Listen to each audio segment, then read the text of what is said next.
બાવળા નગરપાલિકામાં રસાકસીનો જંગ જોવા મળ્યો અને બાવળા નગરપાલિકાની 28 બેઠકમાંથી 14 પર ભાજપ છે જ્યારે 13 બેઠક પર કોંગ્રેસ છે ત્યારે એક બેઠક પર સૌ કોઈની નજર છે જેમાં બીએસપી ઉમેદવારની જીત થઈ છે।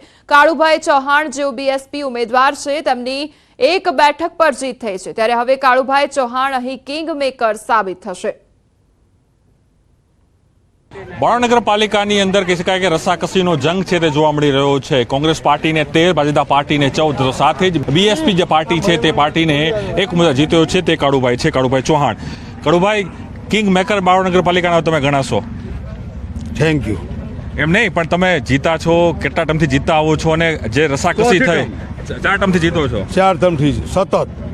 કાળુભાઈ, પણ સૌથી મોટો સવાલ એ થાય છે કે ભાજપને 14 અને કોંગ્રેસને 13 મળી છે, એટલે હવે કિંગ મેકર તમે છો, એટલે હવે તમે નક્કી કરશો કે પ્રમુખ કોણ બનશે, કારણ કે તમારો એક મત મહત્વનો રહેશે। એ પછી ડિસિઝન લઈશું, અત્યારે હાલમાં નહીં। એમ નહીં, પણ આપનો કે વિચાર? મારા વોટરો ડિસિઝન આપશે, હું ડિસિઝન લઈશ। ઓકે, કારણ કે તમે કહેવાય કિંગ મેકર ખરા? કિંગ મેકર ખરા, પહેલે ચોથી વાર જીતા હતા। ચોથી વાર 4 વાર સતત 7મા વોર્ડમાં એક પેનલ્ટી તમે એક સિંગલ જ જીતો છો? સિંગલ જ એક। હા, ચોક્કસ આ જે બીએસપી જે પાર્ટી છે તેના જે ઉમેદવાર છે તે જીત્યા છે અને તે કિંગ મેકર સાબિત થશે, કારણ કે એ માની શકાય કે ભારતીય જનતા પાર્ટી 14, 28 બેઠકની આ નગરપાલિકા છે તેની અંદર હવે એક મત મહત્વનો છે કે કોની તરફ જાય છે અને કોણ બને છે। અમિત શર્મા સાથે પ્રણવ પટેલ, બાવળા, અમદાવાદ। આ તરફ કચ્છની રાપર નગરપાલિકામાં ભાજપનો દબદબો જોવા મળ્યો। 28માંથી 21 બેઠક પર ભાજપનો કબજો અને કોંગ્રેસના ફાળે આવી છે 7 બેઠક। વોર્ડ નંબર 5ની પેનલ પર કોંગ્રેસે કબજો કર્યો છે। ખૂબ આનંદનો દિવસ છે આજે રાપરમાં ભારતીય જનતા પાર્ટીની અમારી બોડી બની ચૂકી છે। 6 વોર્ડની ગણતરીના અંતે અત્યાર સુધી અમે 18 સીટો જીતી ચૂક્યા છીએ, એટલે અમારી બોડી બની ગઈ છે અને હજી 7 નંબર વોર્ડ પણ અમે 4 સીટો વિજય બની રહ્યા છીએ, એટલે ભવ્ય વિજય આ રાપરમાં ભારતીય જનતા પાર્ટીનો થયો છે।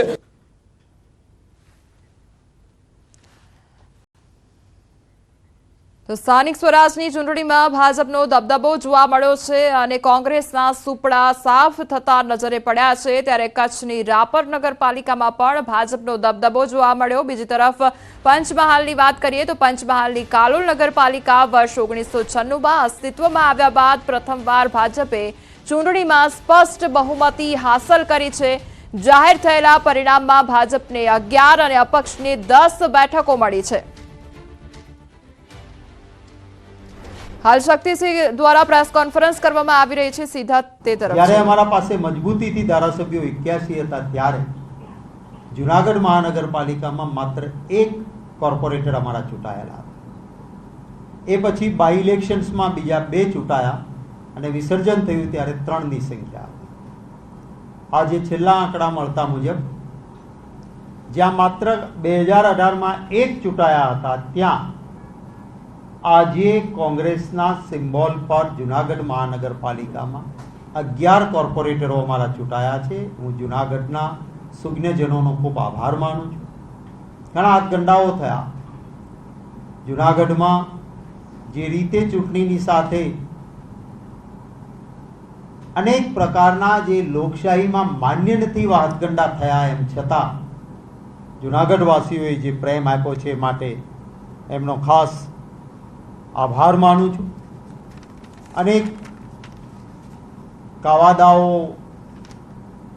લોકશાહીમાં જેને કરપ્ટ પ્રેક્ટિસ કહે, જે માન્ય ન હોય, અને હું આક્ષેપ કરું છું એમ નહીં, આપણા સૌના કેમેરાની આંખે અમારા એક ઉમેદવારે સ્ટિંગ ઓપરેશન કર્યું।